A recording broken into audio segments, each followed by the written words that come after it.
Guten Tag, good morning, good afternoon, wherever you may be, fourth and forever. Cameron, you're joining alongside me as we sitting here the morning post NBA draft, first round of the NBA draft, I should say. I didn't know till this morning when I was looking at the results that they split up the days now for the draft. So we'll have the second round. Is it today? Right? I'm sure it's later today. Tonight, yeah. So I mean, I'm sure that'll be something that's on TV if you want to watch it. But maybe if you're a huge NBA fan, go and tap into that. But I'll tap in later. But we had an exciting, maybe a historic round one last night, Cameron, and that's what we're here to talk about, along with some other stuff as well. Obviously, Giannis got traded. We'll dive into that. There's a few other things. You said C.J. McCollum as well is on the move again, so I'm excited to get all that. But Cameron, how you been, man? How was your? I know you love the NBA draft, so I just want to know, like, how did you feel last night? Like, give me a look into the mind of Cameron as we went through this draft last night. Despite me loving the NBA draft, and in all sincerity, I do. God bless. I don't want to spend 4 fucking hours for 30 picks. Yeah. Guys, you put 5 minutes on the timer. When the team submits the pick, let's fucking move it along, man. Yeah, I agree. Like, and I understand, like, there's like TV times that they have to meet and stuff. Like, obviously, there's lots of views on it, right? Like, so it's going to be as much of a spectacle as possible, but. Like, I'm more shifting towards you, Cameron, where I'm like, let's just get to it. Like, let's just get to business. Like, I get the pageantry, and, like, for the first 5 picks... Am I frozen on your screen? You are, but I can still hear you. That's such an unfortunate fucking screen. It is, oh no. Here, hold on. Don't worry. No, I'm just confused. There we go. Don't worry, take a screenshot. That will be... That was heinous. That will be the thumbnail. Thank you. I get the pageantry, and I get, like, if it was the first 5 picks and then we move the fuck on, that would be great. I don't want to hear, like, the 12th overall pick be interviewed, and that's not because like they're not worth. Like, I'm sure Day Mara is worthy. I was going to being literally interviewed. say you should have said anybody else there, like the 15th or if I find the 15th pick, I don't give a shit about the 15th pick being interviewed simply because you have 30 picks to get to. Like, let's move it on, dude. I remember it was like an hour and a half, and we were through like 7 picks. I was like, dude, I don't have the patience for this. And I also don't have the phone battery. Like, if I'm out, right? Like, I don't have like the space to be watching 3 hours of the draft and my phone battery just getting drained. I mean, that's such a first world problem. But it's a very cheap shot. Also, I get it. Like, AJ DeBanzo wanted to be addressed by his formal name, Anise DeBanzo Jr. It's a very good story. If you reiterate that to me 4 times in 10 minutes, like, find a new slant, man. He's the first overall pick. There's so much you can say about him. I don't need to hear how much it means to him to be addressed by his full name 4 times before he's picked, and then, like, twice after. Where Adam Silver is going to say his name exactly the same way, you know? Right, like we're gonna hear if you hear Adam Silver say Anise DeBanza, that's AJ. Yeah, I fucking know. Yeah, right. I'm not stupid. For those of you who haven't been paying attention, Anise DeBanza. Like, it's like, all right, man. And then also too, like, it's a good story, like the Cambuser stuff, how him and his twin brother were born to save his brother. If I have to hear it again, I'm just gonna whisper reversal.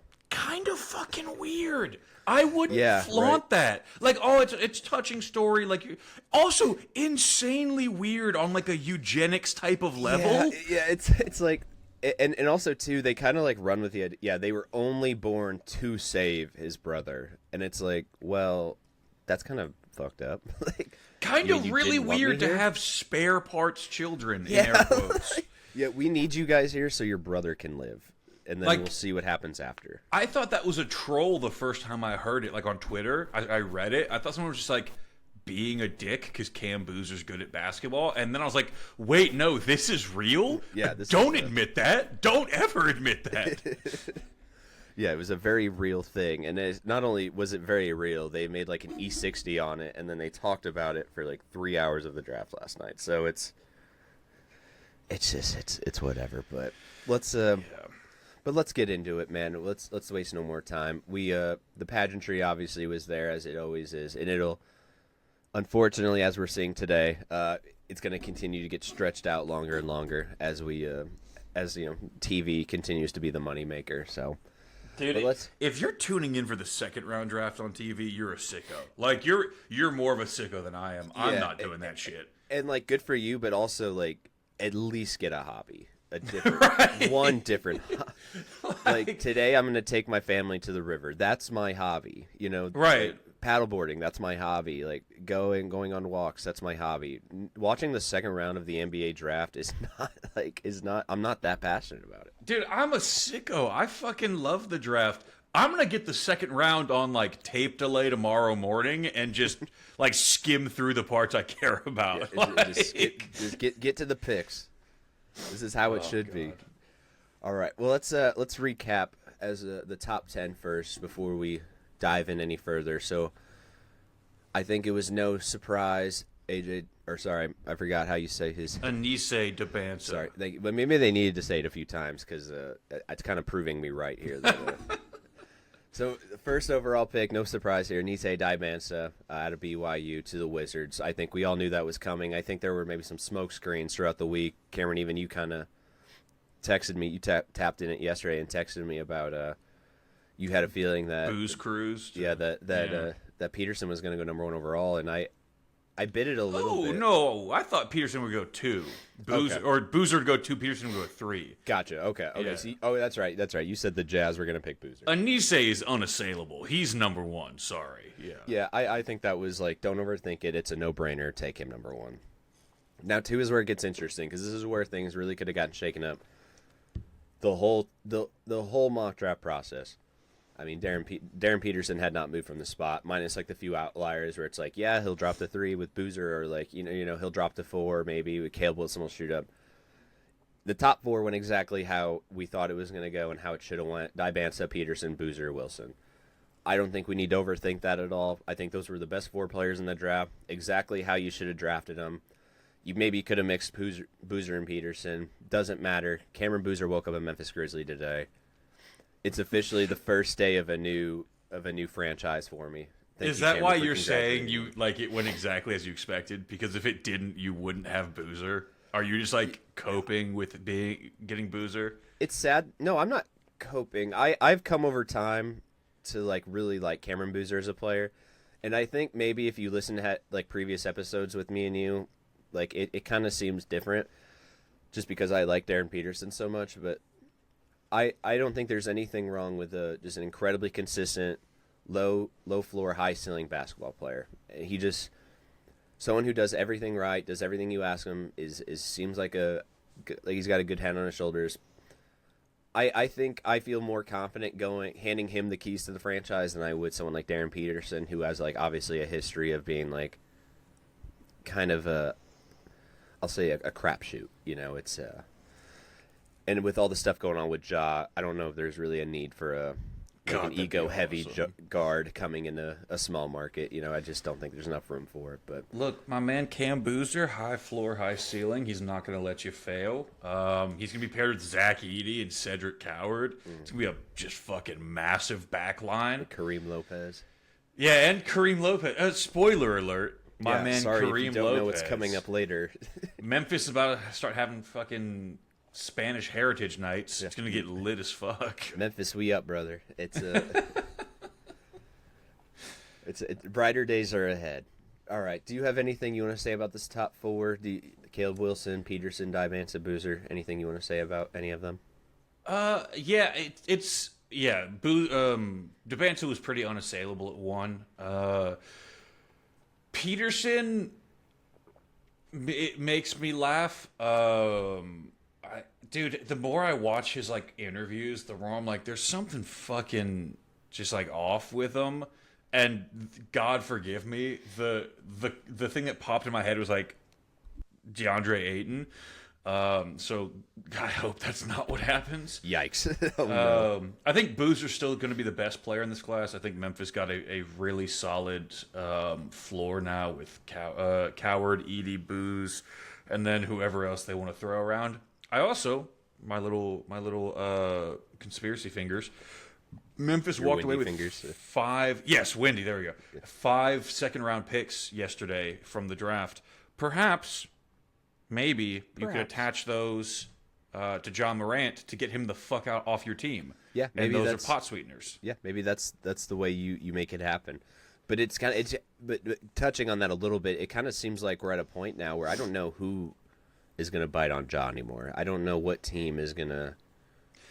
I think if Trae Young apparently has multiple max offers, which is the reporting, I think you can get Ja Morant off your team. Like it would shock me. Hasn't happened yet, though, man. It's just like you say that, and you say it with such confidence that I have no choice but to believe you. But we're this far in, and it still hasn't happened yet. So it's like I'm wondering if it will. But obviously, yeah, there's plenty of teams who are interested and would probably benefit from him, but I mean, I can kind of see why you wouldn't want to attach yourself to that, to the baggage. But Caleb Wilson at 4, I think it's the obvious pick. Don't overthink it. You pair him with Nick Claxton, and you have a really big back line. They're both like 6'10", and I think I would like the Wilson pick more if Billy Donovan was still coaching the team. I think they're coaching now Tiago Splitter. Yeah. And Tiago's going to be fine. I just don't know what style they're going to play. And so with Wilson, with Wilson and Giddey specifically, you really want to play that run and gun style. I just hope they can make the most out of them. But Brett, number 5, your favorite player of the draft, I believe, Keaton Wagler? Keaton Wagler. This is where stuff started getting interesting. This is where, I think Wagler was kind of expected here, but I really think you could have gone really any way with the top available players, and I don't think I would have been surprised or disappointed with you. Or maybe besides who got picked at 6, but yeah, Wagler goes 5 to the Clippers. Kind of they said it last night on ESPN. This is where, in my opinion, the draft. This is where stuff starts. We kind of knew about the top 4 being pretty much locked in. Obviously, we like to talk about, well, maybe they couldn't. And it's well, obviously they're not going to overthink that. They're going to take Dibansa, Peterson, Boozer, Wilson. But then you get to 5 here, and you got a pretty good lineup of players who are available. So you got Wagler, Michael Brown Jr., Darius Acuff, Kingston Flemings, Morez Johnson, Braden Burries, Yaxel, so on and so forth. Adai Mara is there. And this is maybe a spot where I thought Adai Mara was going to maybe get reached for. Turns out that wasn't the case. Again, a team that just didn't overthink it. Take the best guard, Keaton Wagler.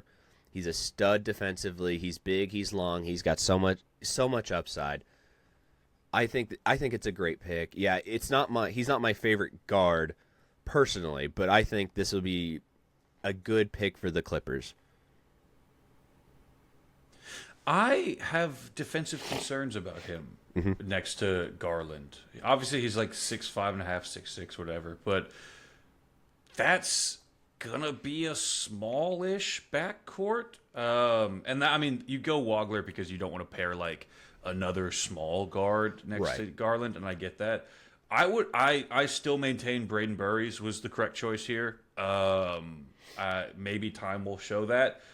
Wagler's fine. You get your backcourt's going to be fucking an offensive pop between him and Garland. You're going to get some shooting and some downhill stuff. But, clearly the star of this show is going to be Kawhi Leonard anyways. So it's it's a fine spot to land. I'm just biased against Wagler. I don't like him this high. I don't know why. He seems light in the shorts to me. But that's fine. Number 6 pick you had mentioned. That's the one I'm fucking floored about. That's exactly what I was going to piggyback off what you said. It's what you said about Wagler. I would not have taken Michael Brown Jr. at 6, and that's not saying anything bad about him as a player. He's a good guard. We have limited tape on him because he was hurt most of the year at Louisville. And people last night were blowing up this 45-point game he had against NC State back in December or January, I believe. And what I want to tell you all is, and I know you don't watch college ball if you're impressed by him putting up 45 points on Will Wade's NC State team. That was not very good, by the way. So, like, for you to sit there and be like, yeah, he had 45 points against a conference foe, it's like, you need to see who was on the other side of the court. Like, that NC State team was, like, they couldn't stop a nosebleed. So, like, yeah, you might have caught, like, Michael Brown on a hot night, granted, but, like, the fact that that's what they kept alluding to last night. It's like, oh, he's such an efficient, consistent scorer. Look at this game against NC State. And it's like, how about any other games he played? He had some pretty good games throughout the year. He played really good for Louisville, or else he wouldn't be viewed as the 6th overall pick. But it's like, come on. Like, this is where things for me, it's like, this will be the Darko Milicic of the draft, where it's like, you know, you have LeBron, Melo, D-Wade, you have Mikhail Brown. Yeah, and it's just like, and then here we are, Mikhail Brown. Like, it's like, I don't know what the Nets were thinking. Maybe it's just situational. I couldn't tell you. I just think it wasn't a good deal, especially if you have Acuff and Flemings right there ready to take. That's the one that shocked me, is like, if you're the Brooklyn Nets, and the Nets I thought might zag here, because if you'll recall, last draft, they drafted 5 point guards, apparently. Now, they're not all point guards. A lot of them are kind of like bigger wings who can't do anything but pass. Danny Wolf, I'm looking at you specifically. Danny Wolf, Michigan. But you have to. This, where you landed, it's just a crop of guards. Mikhail Brown, to me, straddles the line between Acuff and Flemings in, like, the worst way, in the sense of, like, you're not getting Acuff's, like, top-tier NBA-level scoring, and you're also not getting, by any stretch of the imagination, Kingston Fleming's defensive motor and, like, fucking grind it out sort of attitude. And that's not Mikhail's fault in the sense that he has a back injury. Like, that's going to hamper you.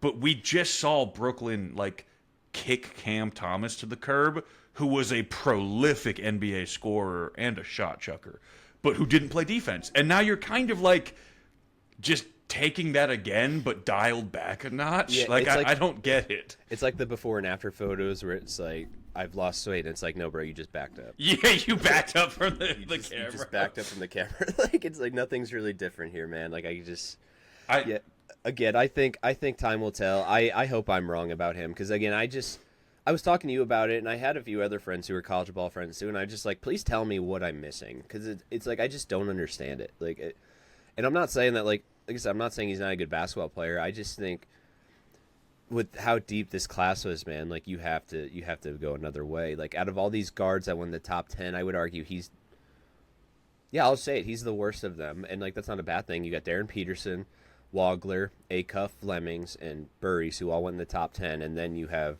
in my opinion, Michael Brown. And I just think you had so many better options there, and it was a head scratcher, sure. But getting on to the next pick, it kind of I think Sacramento was probably pretty happy to see this guy on the board still when they got there. I remember last night watching while they were interviewing Michael Brown, and as soon as the interview got over, they're like, "Oh well, Sacramento's, their pick's already in. Let's get to it." Like, dude, they locked it in so quick. Yeah, they wasted no time, and I knew that meant Acuff was going to get picked, because it's just like, there's just no way. I don't know, and maybe you can kind of talk me off the ledge here. I'm not calling him Steph Curry, but it kind of reminds me of, like, that draft with Steph Curry, where it's like, it was the Warriors pick before the Warriors pick before the Knicks, I believe, and everyone was like, "Oh, Steph Curry's going to the Knicks. It's written in the stars. He's going to the Knicks."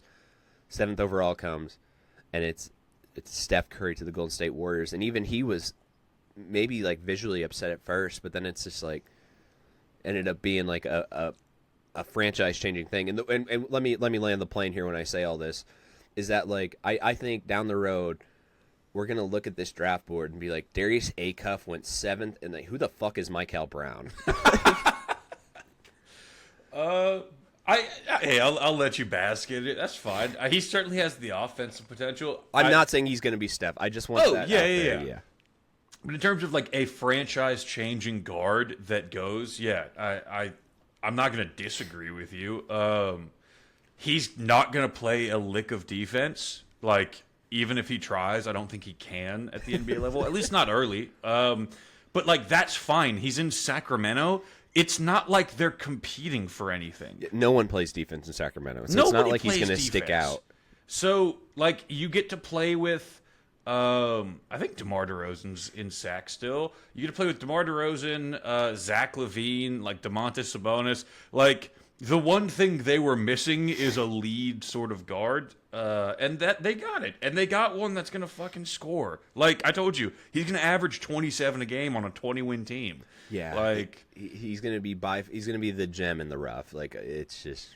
Also, stop comparing him to Jalen Brunson. He's not fucking Jalen Brunson. Yeah, Stop telling me that he's not. Stop telling me every guard in this draft is going to be Jalen Brunson, because I understand he just won a championship, but not every guard can be Jalen Brunson. You know. Oh, they're both small and offensively forward. Well, yeah, because 6'2" guards aren't defensive menaces. Like, yeah. That's Avery Bradley and basically nobody else. Yeah, it's like they can't be. They're literally too short.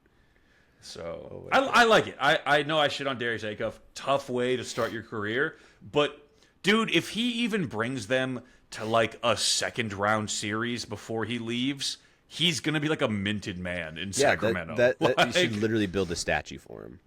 Yeah, like I don't know if he'll win anything in Sacramento. It depends on how they build around him.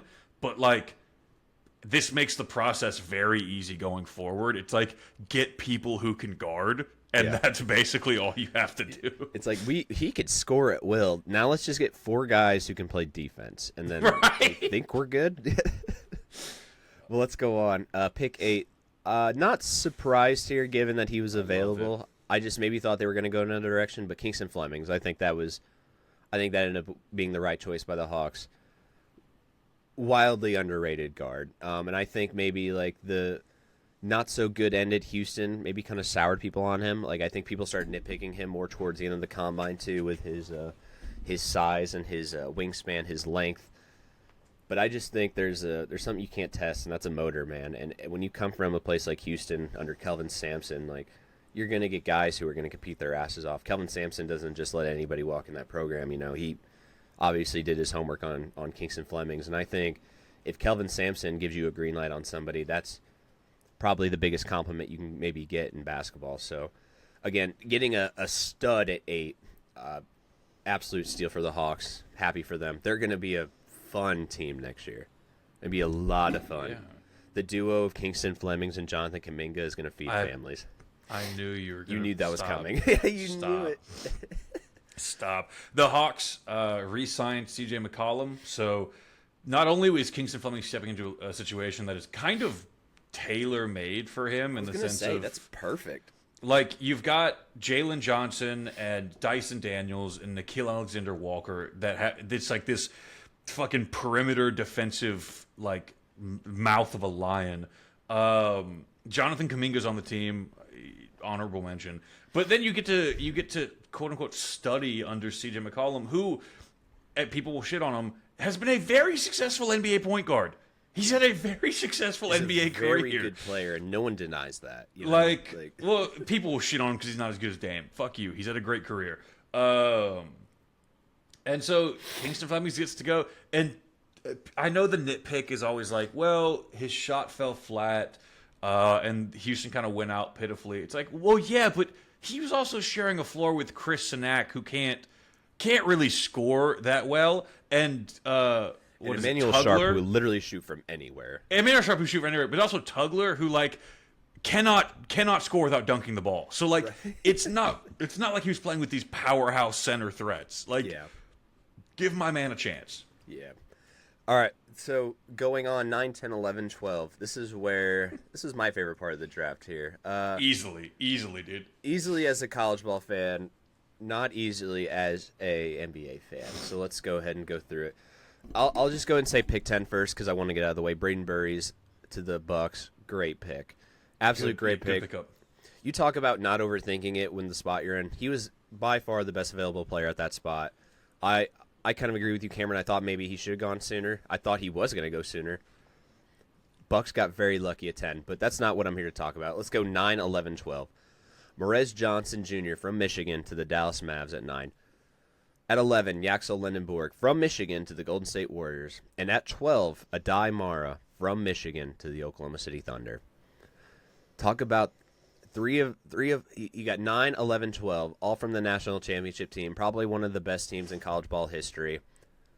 And they couldn't have gone to 3 fucking worse teams.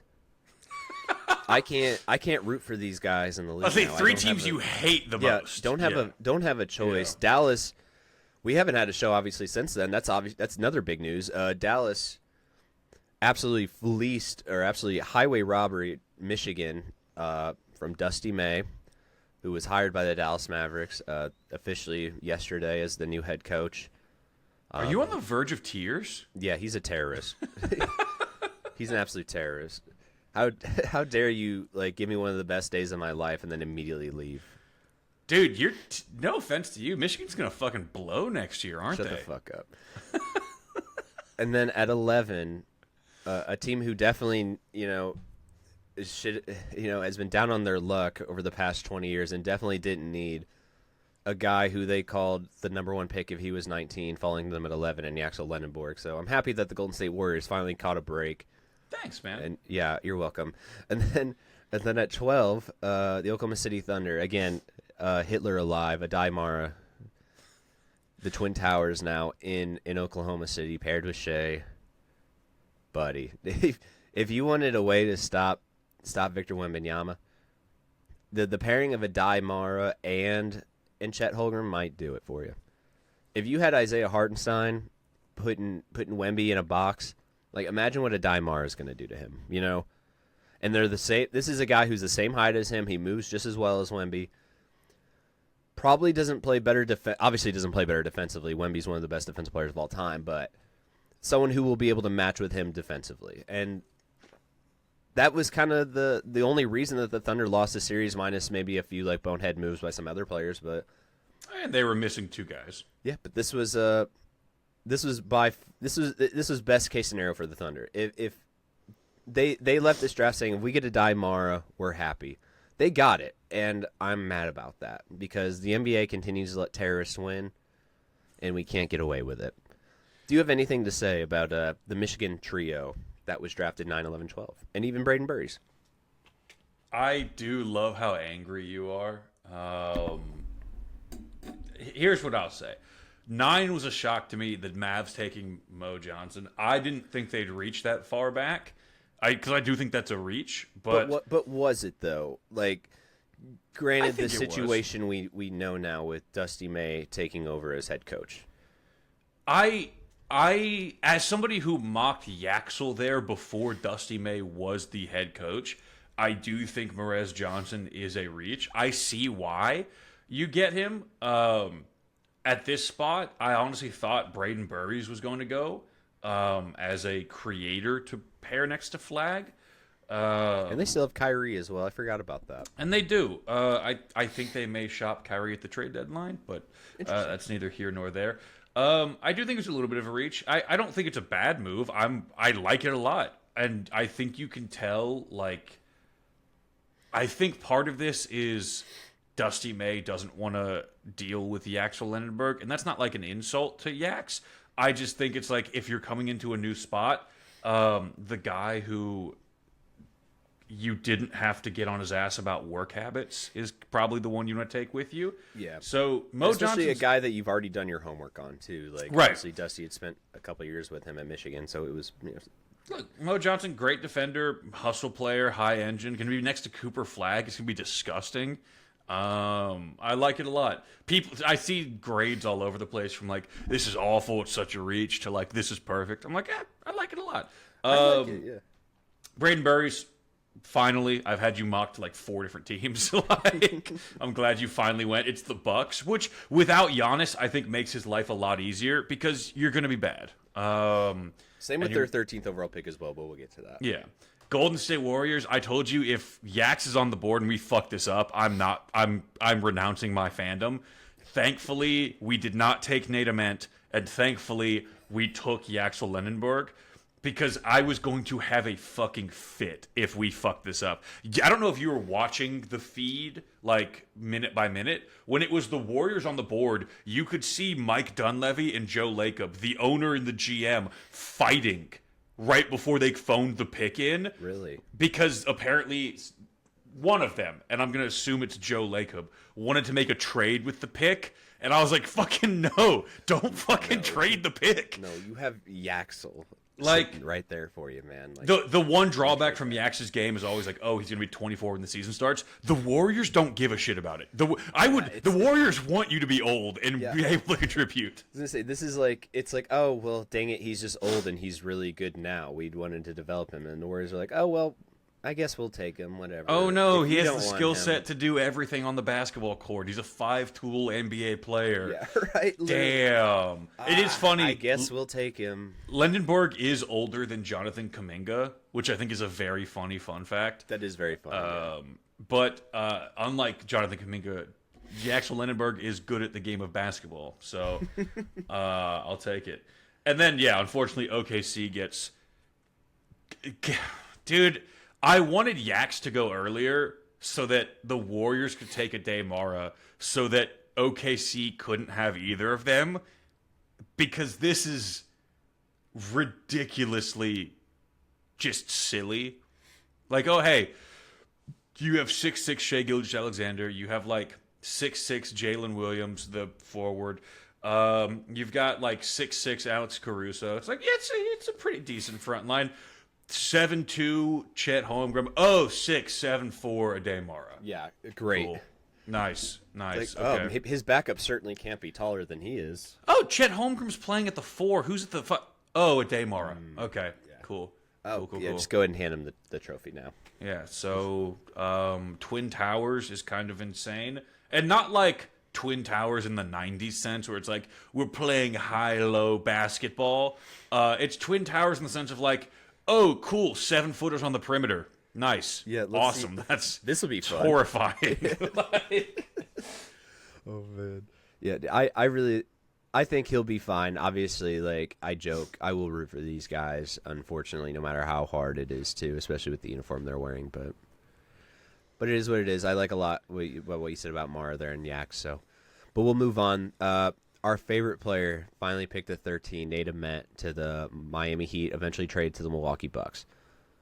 I think that this, as far as him going to Milwaukee, I don't think there's a better place for him to go. I mentioned it to you last night. There's no immediate pressure for either of these two, Burries or Ament, to be good now. So it's like you have your cornerstone pieces to your your rebuild for your franchise. Now let's focus on developing them the right way. Because I think Nate Ament's going to take a little longer than Braden Burries will, and I urge Bucks fans to be patient because he's got the skill set, man. He just didn't really tie it all together at Tennessee. He was still a good player, but again, a lot of question marks coming in. I think at this point it's a good risk to take, especially with who is left on the board. Now that being said, you had a lot of good players left, and we'll get to that, but I don't hate the pick there by the Bucks going with Nate Ament. I don't hate the Nate Ament pick. I know we give Nate Ament a lot of shit. I think 13's a fine spot for him to go. I will say it made me laugh really hard when they were panning over all of the draft class and he just hit the face. I was like, unfortunately, that made me like him a lot more. And I saw people on Twitter be like, "This looks like a dude who really likes Sonic the Hedgehog." Yeah, I was like, "Fuck, dude. I like Sonic the Hedgehog. Do I have to root for him now?" Like, Yeah, is he actually a really cool dude that we just don't know about? he's like just such a normal chiller of a guy, and we're just like, "I fucking hate you, Nate Ament." Hitting the face though was very funny. I agree. And Everybody else is throwing up like signs and logos, and he just hits the like troll face, and I was like, "That's peak." But no, I think it's very funny, and I just want to read this to you. I have Bleacher Report's recap up just so I can keep track of picks, and of course they grade all of their picks. And this is my favorite. And this is not about Nate Ament. This is a beef I have with NBA media reporting. And Bleacher Report in general. I just hate Bleacher Report. And Bleacher Report in general. But they talk about how Ament was supposed to be landing higher than this, but an up and down season damaged his draft stock, which is true. They call him a nimble big wing with an always helpful dribble, shoot, pass combo. He's not explosive, but he gets where he wants. All of that is true. And in the very next paragraph, they say his frame and his game both need work. He's skinny. Paint penetration could be a grind. That's also true. and they end it with his dribbling, shooting, and passing skills are baseline. There's no real wow factor to him. Okay, but you just called him a dribble, pass, shoot wing. So which one is it? So which one is it? Is he bad at basketball, or is he a dribble, pass, shoot wing? If I had read that first paragraph, I'm like, wow, he's awesome. And then the second, I'm like, he might be the worst basketball player ever. What they mean certainly is like those are his baseline abilities that he will improve upon to carve out a role in the league. Just type that. It's 30 extra seconds and maybe 10 extra words, but just finish your thought here.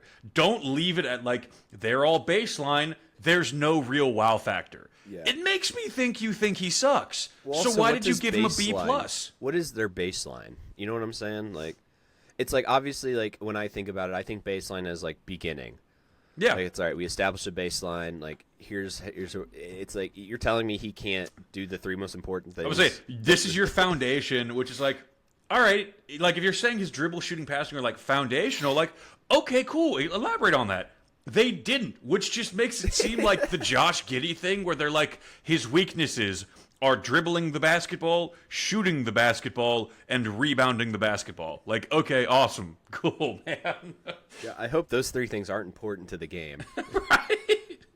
Oh, my God. But I'm happy for him regardless. I think he's, despite all the joking we did, he'll be a fine player. Milwaukee's a good place for him to go. So. And Milwaukee's loaded up with younger talent. Younger. A lot of those guys are like 26, 27 now. So he's not going to be out of place. And when the fucking Tyler Heroes of that team are ready to move on, like Braden Burries and Nate Ament, it'll be your time to shine. So It's a good spot for him. I think so, and I think Bucks fans should be happy with the way the direction of the franchise is going. I know the Giannis news kind of stings a lot. What if Nate Ament has like a Giannis growth spurt where he just gets fucking shredded? See, that'd be crazy. That'd be awesome. I'm gonna be so mad if that happens. He grows like 3-4 inches. He puts on like 60 pounds of muscle. Yes, dude, he's just a fucking tank. Oh my God! All right, well, let's go on 14 through 30. We can kind of cruise through these. I don't really have much to say. I'm sure you have a few things, but let's go ahead and stop me. As at 14, Heinz Steinbach. I like this pick a lot. Heinz Stein. I don't, if I'm butchering his name, I'm sorry. Hannes Stein. Thank you. But top rebounder in the country as a freshman, average 11.8 per game at Washington. I thought that as far as like having the best rebounder in the draft, maybe besides Aymar, go 14. Boy, the Hornets are happy about that, man. Like, you talk about a season where like you just blew away expectations. You were one win away from the play-in. Probably could have, probably, I'm not going to rewrite history, but probably could have beat the Pistons in that round one. But whatever. I think this was a money pick at 14. Like to be able to get the best rebounder, arguably the best rebounder in the draft, a guy who needs a little work on his shooting, like from long distance, but is still just an incredibly consistent player. Washington was a good team this year, and he was a big reason for that. Love the pick. I love the idea of him on the court. I worry that defensively there's going to be some issues, but like that's fine. Charlotte is kind of trying to figure that out anyways. And spoiler alert, Charlotte's other pick was Christian Anderson, I believe. Yep, guard.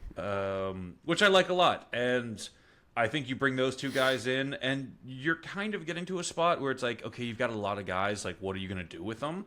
But, it's nice to see Charlotte have guys. Like, that's the first step. You got to get them in the building, and Charlotte's collected a bunch of talent. So they've done really good with this this retooling of the Hornets, and I really like the way their offseason has started. But we'll go on. Daryl Swain from Texas goes 15 to the Bulls. Bennett Sturts, Daryl Swain stayed on the Bulls. Sorry, I'm reading now. Now it gets wonky here because you're reading. There's like 4 trades in between. I don't know who lands where.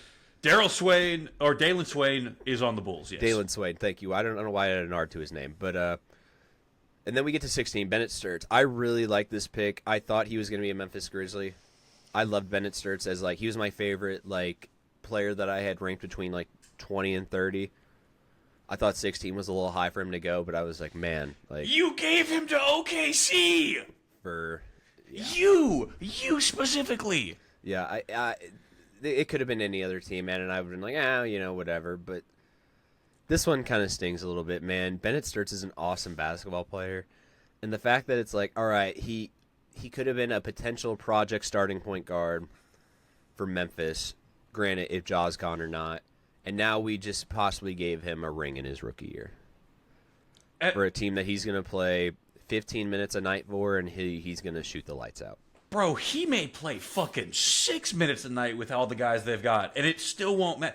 The part that upsets me the most is that they very clearly targeted him because he's probably a better version of Jared McCain in the sense he's probably a more natural point guard. Not probably, he is. He's a more natural lead guard. They have the defensive personnel around him where his limitations aren't going to be as pronounced. He shoots the shit out of the ball, and like... You can bring him on like, oh shit, like a 6 minute stretch, bring him in. He'll hit like 2 threes, pick up a couple assists, and it's like, wow, the lead went from 8 to 16. It's like he's pretty good. Like he's pretty okay. Dang, this guy's pretty good at basketball. It made me so mad to see, and you got the Grizzlies. You specifically, the Grizzlies got 2 second-round picks out of this trade, so it's not awful. If OKC is asking about a player you want, do not give it to them. Do not give it to them. Block the number, Sam Presti. I don't want to talk to you. This is harassment. Do not fucking trade it to him. And they did. And they gave it to him for...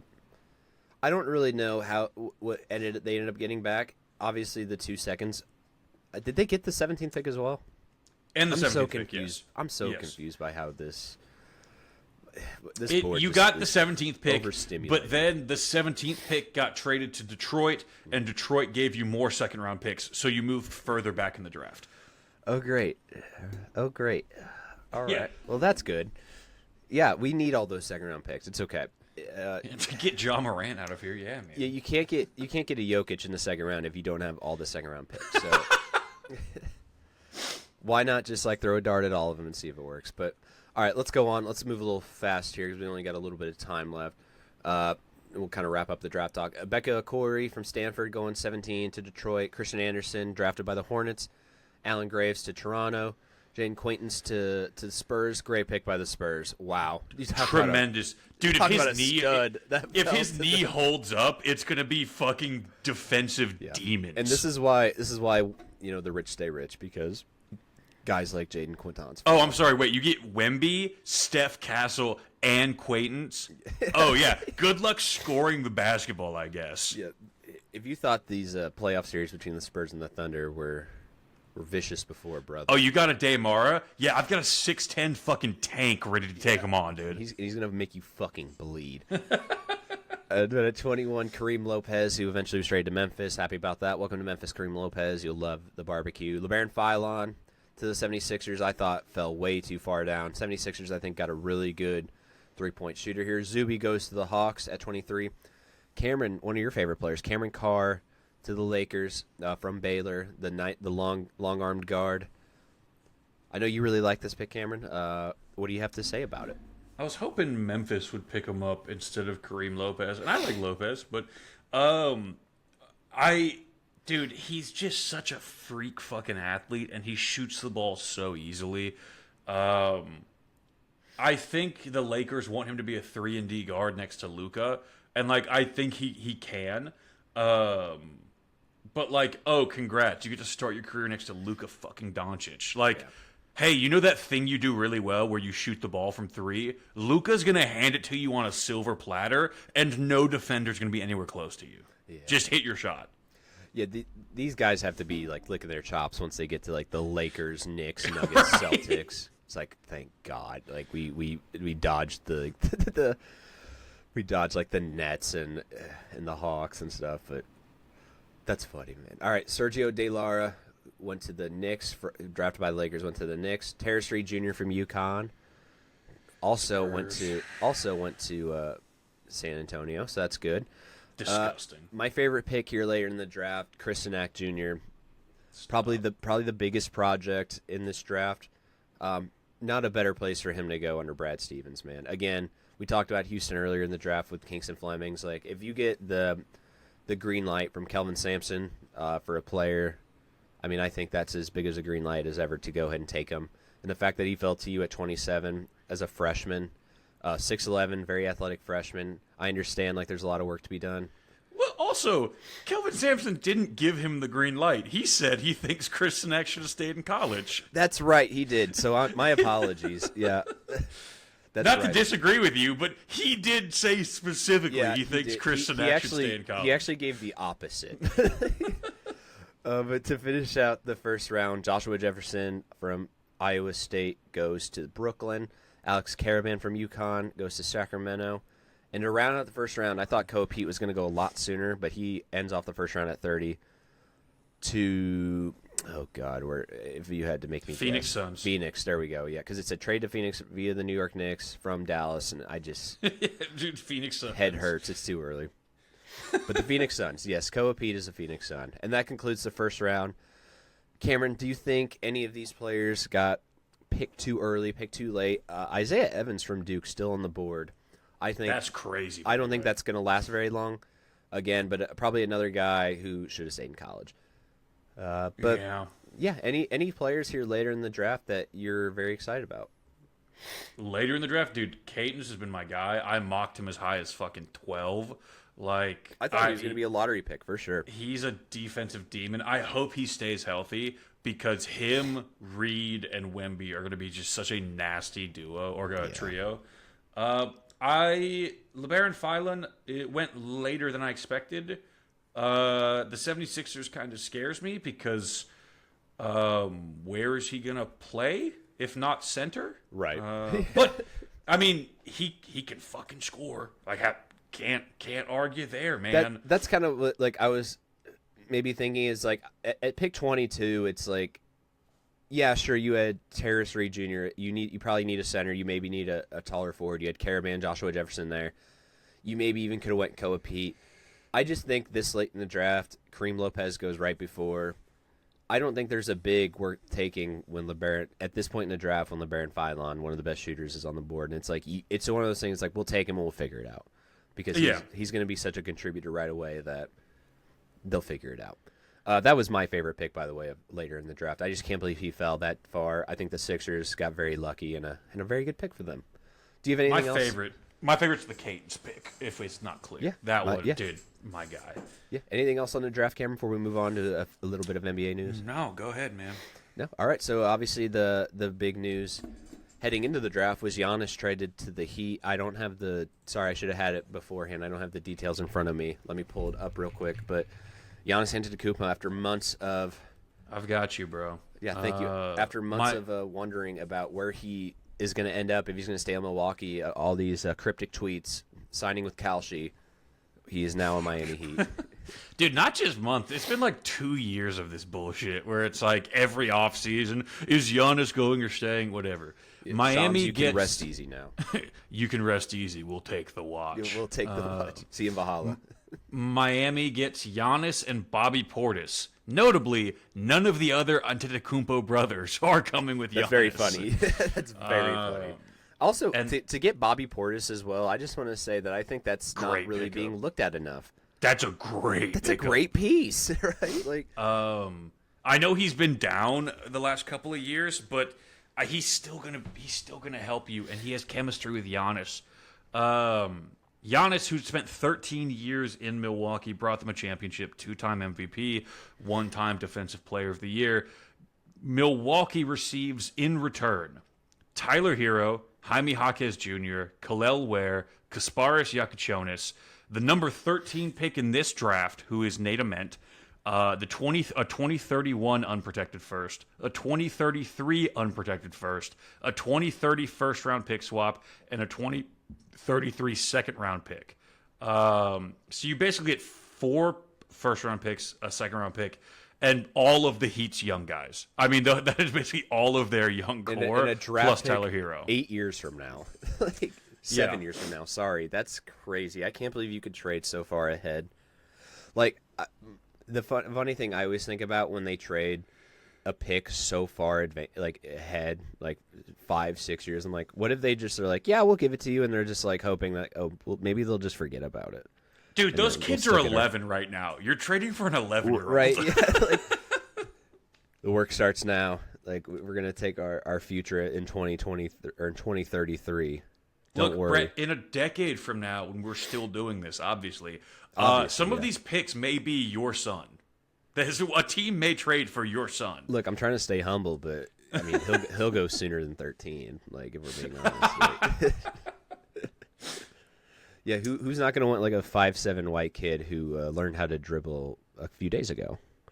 Hey, man, never say never. And doesn't call it dribbling, by the way. He calls it bouncing. So Bro, he's a project. forward thinker. Yeah, a project. His mind is his best asset. His He's dribbling, passing, and shooting are baseline. He's not a sheep like y'all. He comes up with his own things. All right. But yeah, I have nothing else to really say on this trade. I'm glad Giannis finally got out of Milwaukee, even though it didn't really seem that bad for him. They kind of screwed him over a little bit towards the last little bit of his time there. And maybe I won't say screwed. I think maybe just made some wrong choices that maybe in hindsight kind of seemed bad. I thought the Dame Lillard trade at the time was going to take them like to new heights, and Dude, obviously it should have, and it just never did. And then they stretched and waived Dame, which limited their ability to bring in somebody who could help him. And they tried to get Miles Turner in there. It's like, I mean, it sucks. It's a lot of, it's like you're trying to do everything to get your like girlfriend to stay with you, and like then you've like ruined yourself, and she's still left. but It's she's like, already well, talking to other guys. right, and so You're trying to keep her on board. She's already took the ship. she leaves, and now you're like, well, fuck, what am I supposed to do? Well, you start picking up the pieces, and this draft package is a good place to start. They're not going to be good. I just temper your expectations. Yeah, if Tyler Hero is like the face of your team, like just prepare for darkness to come. They may flip him. In all honesty, You think so? I don't know, man. I feel like the I Bucks think are gonna. you need to. I think you should. You think so? Okay, You got Braden Burries. I don't want Tyler That's Hero true. taking up Braden Burry minutes. that's true. There's only one ball, so that's true. Alrighty. We already talked about the Dusty May news, so we don't need to go into that any further. I don't think. No, we covered most of the other signings along the way. So, Yeah. Brett, unless you have anything else, we can. Yeah, let's make this big announcement, Cameron. So, kind of a little long-winded, so stick with me here. This is good news. I want people to be aware that this is good news. So let me kind of take you back a little bit. The reason that we are here today, the reason you're listening now, is because I'm in school to work in sports media. That is 100% what I want to do. I don't really have anything else on the radar. This is what I want. I created this channel and this show to have a way for people to see my skills and for people to see me talk about sports. And again, it's selfishly for a minute because that's what this all started about. It was for me to get my face out there, my voice out there, so people can see, like, hey, like maybe he has a future in this. Maybe, and it allowed me a platform to be able to speak my mind and showcase my skills. And throughout this process, you wonder, as you're doing this, it's like, am I good enough for this? Like, am I actually good at this? Like, am I getting better? So, as it stands right now, the show will be put on ice. Not gone, put on ice. We're going to rename it. But that being said, with all that happening, it's not the end. And this is a good thing because, again, so I will be doing some contribution work for Win Now or Get Bent with Kev Cardello in San Marcos. He is the sports media guy here at Texas State. Thank you, Cameron. He is the Texas State sports media guy here. He kind of has the market cornered. I sat down with him for coffee one day. We talked for a few hours, and he asked me to be a part of his team. We're not sure exactly what my role is going to be. I'm assuming that he's pretty locked in on football, so I think he'll have that. But I think my role will be more in the college basketball landscape, which is what I want anyway. So it kind of ended up being like exactly what I wanted. So stay tuned for that. I will be a part of Kev's team now at Win Now or Get Bent, seeing where that goes. Also, the very exciting thing, we just recorded our first episode yesterday of the Pac-12 podcast. It's the first time I'm talking about it publicly. I'm doing a show with a couple of guys over at KTSW. for the Pac-12, the brand new Pac-12 conference in college sports. So I will be co-hosting that show. We already have some backing behind it, so it seemed like it was a really good opportunity to kind of hit the ground running with a brand new conference and try to, get roots planted in the ground for this new conference and try to, make our way into this media landscape. So that'll be happening. Then this is where maybe it seems bad, but it's not bad.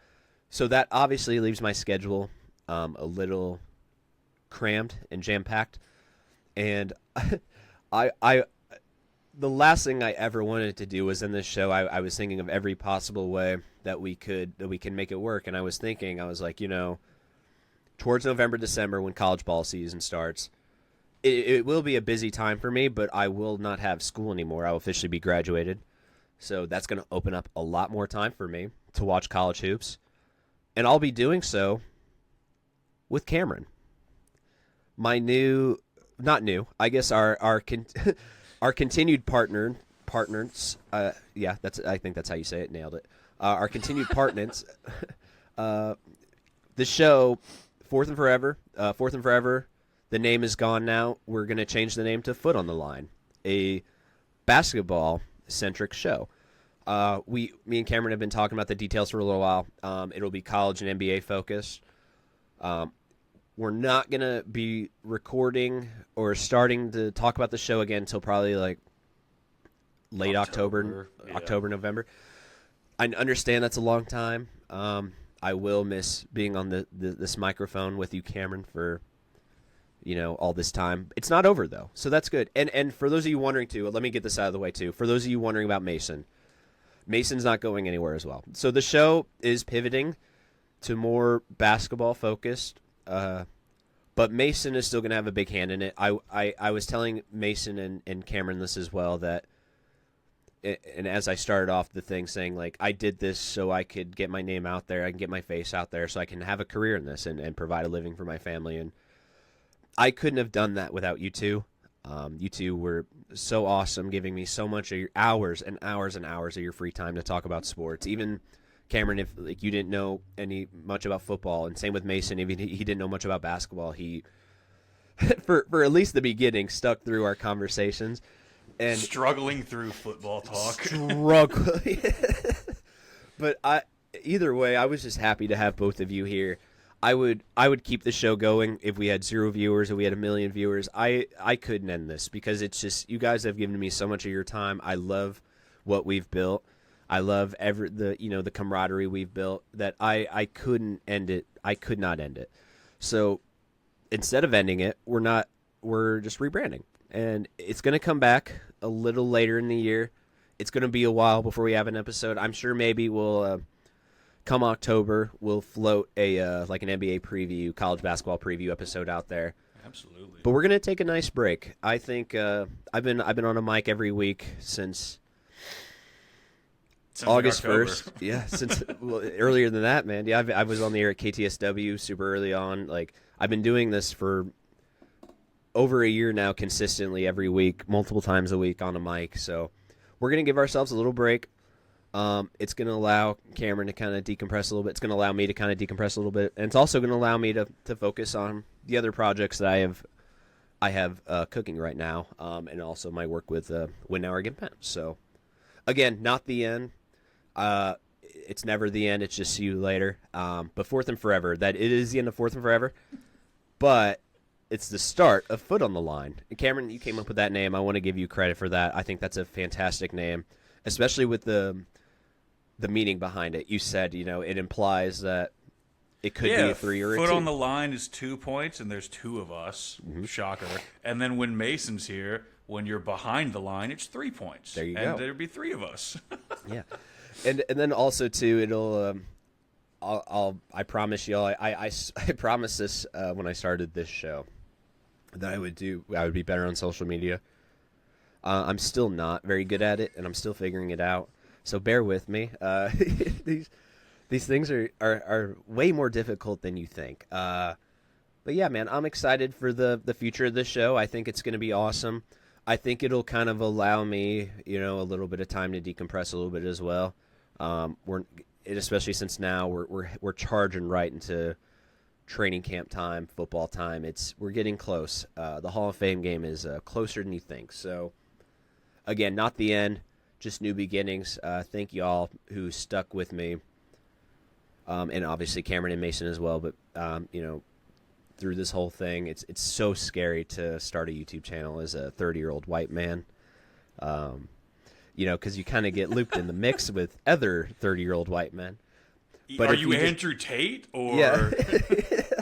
So I want to thank you for listening to this 30-year-old white man just talk about sports for the year, gab about stupid stuff. I've said a lot of stupid shit over the year. I was telling Cameron that I don't think I have the capacity to give any more takes because I just can't take the being wrong anymore. But yeah, I'm really excited, Cameron, about what the show is going to be, about what we're pivoting to. I'm really excited to kind of have a break during football season too, because I've been working every football season the past 3 years. I'm happy to stoked for a break, brother. Yes. And again, we'll maybe have a couple of feeler episodes, maybe not feelers, but some warm up episodes coming up to kind of preview. Look, when Steph Curry gets traded to the Memphis Grizzlies for Cameron Boozer, we'll crack the mics. Don't worry. Don't worry. When the big news hits, we'll be back. It won't be such in long form content like this, but come November it will be again, and I'm really excited about it. But Cameron, I have nothing else to say, man. It felt good getting it off my chest. I feel like I've been kind of holding that in for a little bit. You've been holding this for 6 weeks, man. Yeah, didn't know how to deliver it, man. Kind of had a hard time trying to tell Mason, and more so just the fact that he's, again, as I said, you guys have just done so much for me that, I just want to thank you guys so much for everything that you've done. You give me so much of your free time to help me, and even if you don't see it that way, I see it that way. And again, thank you guys for everything. Yeah, man, I'm flattered you see it that way. I see it as spending an hour cracking jokes with one of my buddies, but excited for you, happy for you, and I'm ready for the next chapter. Yeah, I hope eventually when I get signed by ESPN that they're like, hey, take one person with you and I'll bring you along, buddy. Don't worry.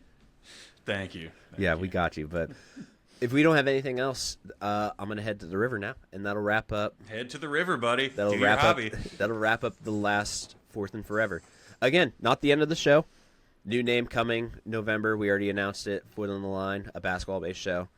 Again, very excited to get into that. But Cameron, enjoy your break, man. Much deserved. You've been the hardest working man in hoops this past year. Thank you. And thank you also for coming on, man, and being a part of the show. I remember we had you on as a guest, and just seeing how well you gelled with us, man. Dude, I was so fucking nervous. But you did great, man. And obviously here we are now. You did. It led us to this and new beginnings and a new future. So again, thank you again for your time. I wish Mason could have been on so I could sing him my praises as well for giving me all of his time. So thank you all to have stuck with us.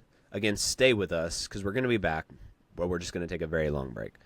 So, Cameron, if you have nothing else, we can sign off. Got, buddy. Alrighty, Fourth and Forever for the last time. Like, subscribe. Sam more of this media is still up. I'll still have some football stuff coming out throughout the year. I'll still be, with my work now, with Win Now or Get Bent, I will probably have some football content to put out. Also, I'll be on the field week 1 of Texas versus Texas State at Texas Field, DKR. Ooh. So expect that video coming out after week 1 of the college football season. Yeah. Anyways, that'll wrap it up. So thank you guys for listening. Stay on the lookout around October, November. College hoop season's coming around. That's when we will thaw from the ice, and we'll be back in your airwaves, in your ears. Hopefully giving you some good college basketball takes. Looking forward to it, man. Hopefully. Well, alrighty, y'all. Have a good one. Again, subscribe, and hope you enjoyed this episode. Cameron, thank you once again, and sayonara. Bye.